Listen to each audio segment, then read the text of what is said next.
తెలంగాణ రాష్ట్ర ప్రభుత్వం ప్రతిష్టాత్మకంగా అమలు చేస్తున్న సన్న బియ్యం పంపిణీ పథకంలో భాగంగా వరంగల్ నగరంలోని 12వ డివిజన్ దేశాయిపేటలోని లబ్ధిదారుడు సోల్ పూర్ణ చందర్ ఇంట్లో జిల్లా కలెక్టర్ సత్య శారదాదేవి, మున్సిపల్ కమిషనర్ అశ్విని తానాజీ వాకిడేతో కలిసి మంత్రి కొండ సుధాకర్ భోజనం చేశారు. ఈ సందర్భంగా మంత్రి మాట్లాడుతూ గత బీఆర్ఎస్ ప్రభుత్వం మాయమాటలు చెప్పి ప్రజలను మోసం చేసిందని అన్నారు. అప్పటి మంత్రి కేటీఆర్ హాస్టల్లో ఏ అన్నం తింటున్నారో తన ఇంట్లో కూడా అదే అన్నం తింటున్నామని గొప్పలు చెప్పాడని ఎద్దేవా చేశారు.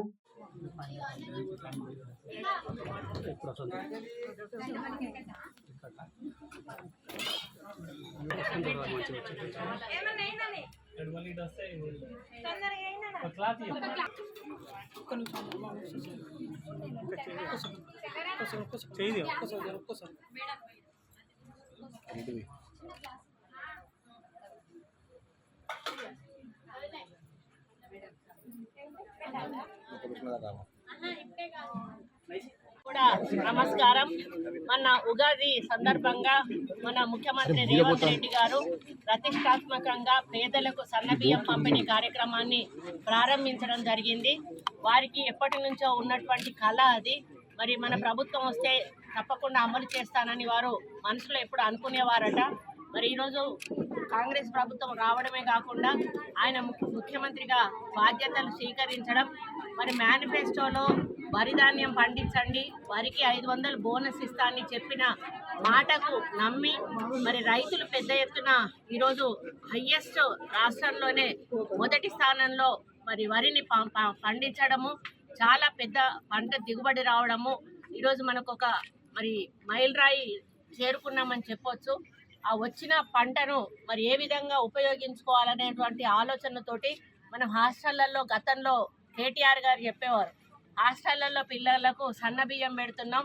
ఈరోజు కేసీఆర్ గారు మనవడు ఏ అన్నం అయితే తింటున్నాడో ఆ అన్నమే మరి హాస్టళ్లలో తింటున్నారు అని అన్నారు. మేము చాలా సందర్భాల్లో హాస్టళ్ళు సందర్శించినప్పుడు అవే దొడ్డు బియ్యము, అవే పురుగుల అన్నము ఆ రోజు వాళ్ళు తిన్నారు.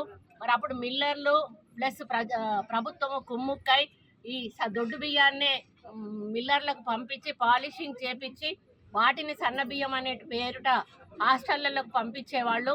కానీ ఈసారి మొత్తంగా సన్న బియ్యం దిగుబడి ఎక్కువ రావడం వలన మనం ఇతర దేశాలకు కూడా ఈరోజు మరి ఎక్స్పోర్ట్ చేసినటువంటి విషయం కూడా మీకు అందరికీ కూడా తెలుసు.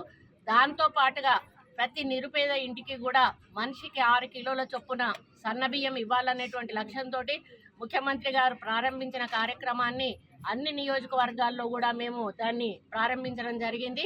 దాని తర్వాత మళ్ళీ ఎవరైతే మరి ఏ నియోజకవర్గాల్లో పంచామో వాళ్ళము ఏదన్నా ఒక దళిత వాడల్లోకి వెళ్ళి దళితుల ఇంట్లో మరి ఆ సన్న బియ్యంతో భోజనం చేయాలి. అధికారులు ప్రజాప్రతినిధులని వారు ఆదేశించిన మేరకు ఈరోజు కలెక్టర్ గారు, కమిషనర్ గారు, కార్పొరేటర్లు, అధికారులు అందరము కూడా ఇక్కడికి వచ్చి మరి ఇక్కడ మన పూర్ణ అని అతని ఇంట్లో ఈరోజు భోజనం చేయడం జరిగింది. వాళ్ళ నాన్న లేడు, వాళ్ళ అమ్మ మంచి ప్రేమతోటి వంట చేసి పెట్టింది. చాలా రుచిగా, ఎప్పుడైతే పూర్వకాలంలో అమ్మమ్మ వాళ్ళ ఇంటికి వెళ్ళినప్పుడు కట్టెల పొయ్యి మీద ఏ విధంగా వండితే రుచి ఉంటుందో ఆ అన్నము వాళ్ళు పెట్టిన కూరలు తింటే అంత రుచిగా ఉన్నాయి.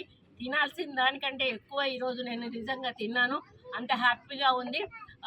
వాళ్ళు ఎంతో ప్రేమతో, అంటే దానికి ప్రేమ రంగరించి మరి వాళ్ళు వడ్డించడం అనేది చాలా హ్యాపీగా ఉంది. వాళ్ళు కూడా ఎంతో సంతోషపడతా ఉన్నారు. మేము ఎప్పుడు కూడా అనుకోలేదు మేము అదే బియ్యం తినాల్సి వస్తుంది, ఈ విధంగా సన్న బియ్యం మా ఇంట్లోకి వస్తుంది అని అనుకోలేదు అని వాళ్ళు ఎక్స్ప్రెస్ చేయడం జరిగింది.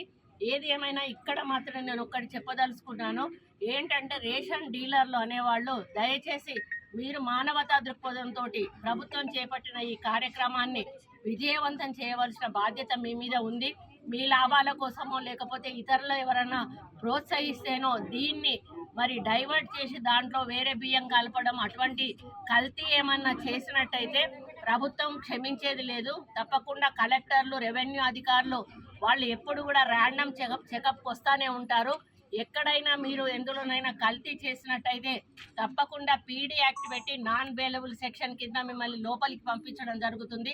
కాబట్టి ప్రభుత్వం ఒక మంచి ఉద్దేశంతో నిరుపేదలకు అందించాలనుకున్న ఈ సన్నబియ్యం కార్యక్రమాన్ని దయచేసి దాన్ని డైల్యూట్ చేయొద్దు అని చెప్పి వారికి విజ్ఞప్తి చేస్తూ ఉన్నాను, హెచ్చరిక కూడా చేస్తూ ఉన్నాను. ప్రభుత్వం మాత్రం ఎట్టి పరిస్థితుల్లో అటువంటి వారిని క్షమించదు. ఈ పేదలు సన్నబియ్యం తినాల్సిందే. మరి మళ్ళీ కూడా ఈసారి కూడా రైతులు పెద్ద పంట వేశారు. రాబోయే రోజుల్లో ఇంకా వరి ధాన్యం ఎక్కువగా పండే అవకాశం ఉంటుంది కాబట్టి నిరంతరంగా స్కూళ్ళల్లో అదేవిధంగా ఇళ్లల్లో కూడా మేము ఈ సన్నబియ్యం పంపిణీ కార్యక్రమాన్ని కొనసాగిస్తాం.